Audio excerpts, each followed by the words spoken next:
All right, I've got a couple big announcements for you guys. Number one, PFF's player prop tool is now available on the web for all PFF Plus subscribers. And number two, PFF Plus is 40% off right now. If you use the promo code BLACKFRIDAY, you get all of the same data, grades, and analytics that all 32 NFL teams use, all 136 FBS teams use. As well, you get access to our 2026 NFL mock draft simulator, that world-class player prop tool that can help you nail all of your bets, and of course, the best fantasy football tools on the planet as well. Again, 40% off PFF Plus right now when you use the promo code BLACKFRIDAY.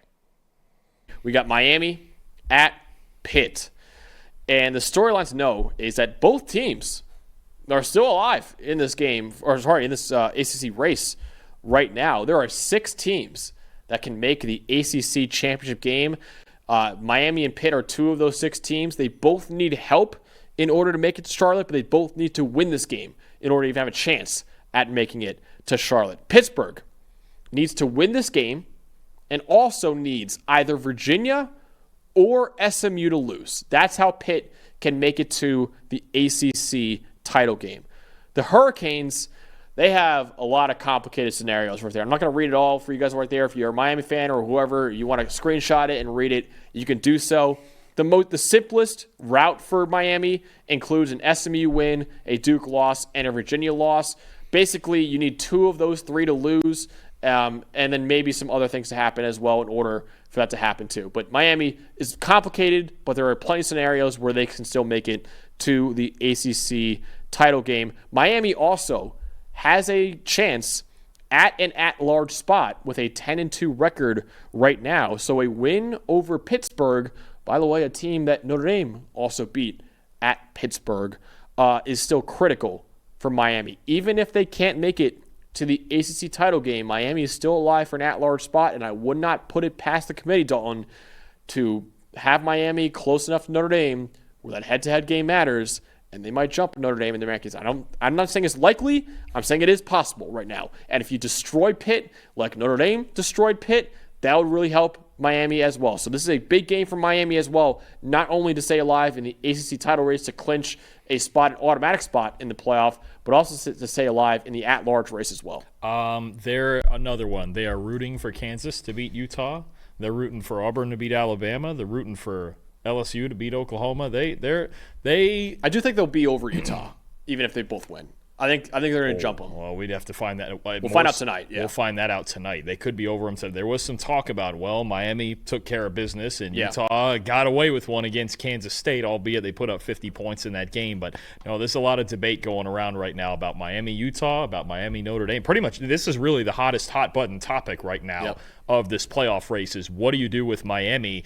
And I've heard this sentiment also, and I agree with it. Miami does not have a bad loss on their resume either. Louisville's a good football team. SMU's a really good football team. It's a tough one, but either way, first things first. Got to go up to Pitt and win a tough ball game. This is not going to be cold weather, easy. snow. Harbaugh.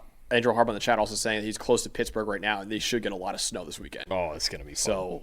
It's the Miami team that's used to warm weather, obviously. It'll be interesting to see how they perform in this game, Dalton. But you have the Miami offense with Carson Beck, and who's used to very warm weather, whether it be at Georgia or at Miami. What should we know for him against this Pitt defense? Well, even in bad weather, you got to find ways to throw the football, right? You can't run it every single play, even though Miami is a trench team. But I'll tell you what, they've got a true freshman that's emerged as their number 1 receiver this year, and I think he's got to be priority number 1 in the passing game for Pitt. Malachi Toney, number 10. He's just unbelievable the more you watch him. 89.7 receiving grade is 4th in the entire nation. The only 2 Power 4 receivers with a higher receiving grade than Malachi Toney? Mekhi Lemon, Jeremiah Smith. That's pretty good. And then Malachi Toney. They're the only 2 Power 4 guys ahead of him in that category. And I think something, especially if the passing game has to be more conservative, with the bad weather, with Carson Beck as your quarterback, right, just trying to make things happen after the catch. He's 3rd in the nation in yards after catch. He's 3rd in the nation with 24 missed tackles forced. Now, he's not a big guy by any means at all, but he can shake your eyes out, and he just knows what to do. When he gets back there with the football in his hands, he looks like a running back out there running. He's a great route runner, and hell, even at times he can throw passes. High school quarterback who can get out there, and they've had him throw a handful of times. So you have to know where Malachi Toney is at all times. He's dynamic after the catch. He can make people miss, and Max, he's reliable as anything. 90 targets without a drop this season. That's the most in the FBS. This is a true freshman. These receivers are coming out of high school better and better and better every single class, every single year. Pitt, got to deal with him in the slot, 39th in the nation in slot coverage grade, solid. They don't really have a true nickel. They kind of use the linebackers and safeties and kind of a hybrid role there in that defense. It's really hard to attack this Pitt defense outside. I think Malachi Toney really needs to play a big role if Miami's going to go up there and throw the football well, because Pitt, really good run defense, bad weather, that could work to their advantage. I know Miami's got the big offensive line, but you have to be able to balance this thing out. Carson Beck has to play well, can't turn the football over, but I think Malachi Toney on both sides has to be the focus. How many times can Miami get him the football in open space? How often can Pitt prevent him from beating them after the catch? So just to, because you keep saying bad weather, right now the weather forecast says about 38 degrees on Saturday, winds about 5 to 10 miles per hour, 15% chance of precipitation with potentially a few flurries or snow showers. So maybe not as bad weather as we thought originally, but it'll still be cold in Pitt this week. Still a Southern team with Carson Beck going up there as a quarterback, and he likes conditions to be ideal. That's for sure, especially whether that means pressure and blitzing and all that, or is it kind of certain quarterbacks in the NFL have been like this too in the past, where in a dome or nice cozy conditions things look good, but get out in those little harsher conditions. You saw take Jared Goff in Philadelphia last Sunday. Mm-hmm. Is that going to be a thing with Carson Beck? It's another point of evaluation for him, but he's going to have to go there and weather at least something there and figure out how to get through it. I like that. I have the Pittsburgh offense, and as is pretty much any matchup against Miami, it's about the offensive line against the defensive line, really. Miami has the third highest graded defense in college football behind Texas Tech and Indiana, largely because of how good its defensive line is. The Hurricanes have the only defensive line in America that has 90-plus grades in pass rushing and in run defense this year. Not even Texas Tech has 90-plus grades in both metrics. Miami only allows 1 yard before contact per carry, which is 9th in the country, and they're 3rd in the country with a 42% pressure rate this year. Edge rusher Ruben Bain Jr. could be the number 1 overall pick in the 2026 NFL Draft, and he leads all FBS edge rushers this year with a 93.1 PFF grade, and his teammate, Akeem Mesidor, is not far behind because he's 5th among all FBS edge rushers this year with a 92 PFF grade. Pittsburgh's offensive line has been about average this year. There is 66th in the country with a 67.1 grade as a unit. They are going to have to step up in this game, though, to allow guys like Ja'Kyrie and Turner, who just had a big game against Georgia Tech, the true freshman running back, Desmond Reed, who hopefully will be back from his injury this week, too, against Miami. Reed missed last week's game with an ankle injury. Turner had 200 rushing yards against Georgia Tech in that win. And also, it's worth mentioning, true freshman quarterback Mason Heinschel is 140th in the nation with a 34.3 passing grade under pressure. So Pitt needs this offensive line to perform at least at an average level in this game to open up holes for their very, very talented running backs and also to keep their true freshman quarterback clean, because Mason Heinschel is far, far better from a clean pocket than he is when he's under pressure. And part of this responsibility is going to be on Heinschel. And there's been even a lot of talk, I've seen on social media lately about what does average time to throw mean when evaluating quarterbacks. It's a stylistic thing. It's not necessarily, hey, this guy's got a high average time to throw, he's bad. That's not true. No. There are high average time to throw quarterbacks that are very good, right? And that's just their style. They're going to hold the ball a little longer. They're good athletes. They can improvise a bit. That's fine.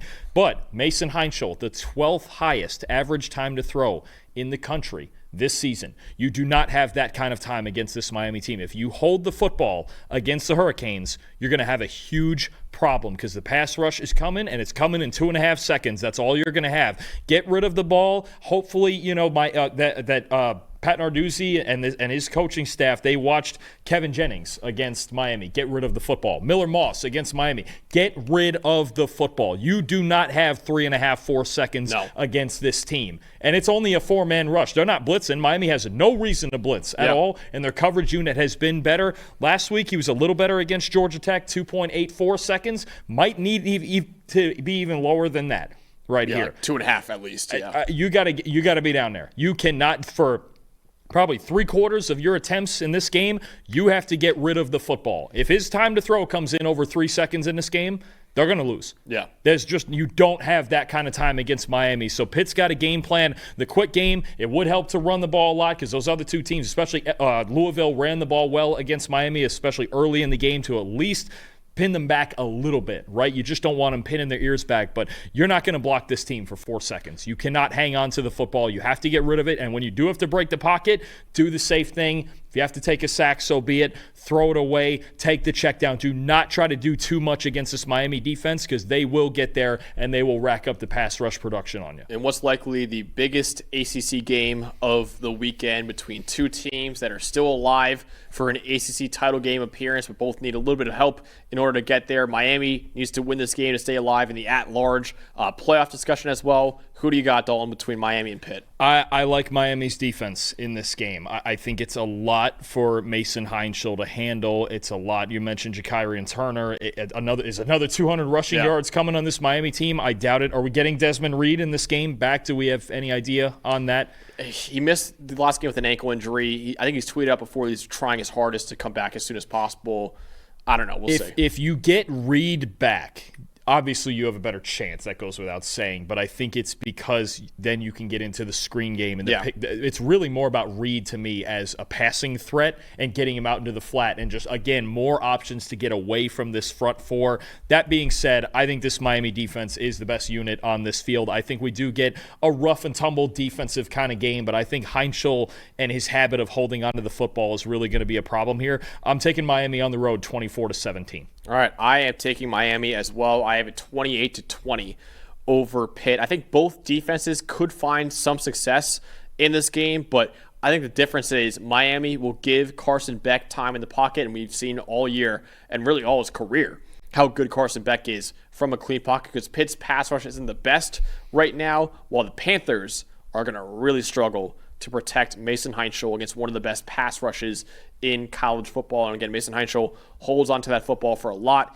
and he's very, very bad under pressure too. That could be a problem for Pitt in this game. So I think Miami wins this game, stays alive in the ACC title race, but also hopes that other chaos happens so Miami can get in, whether or not they make the ACC title game.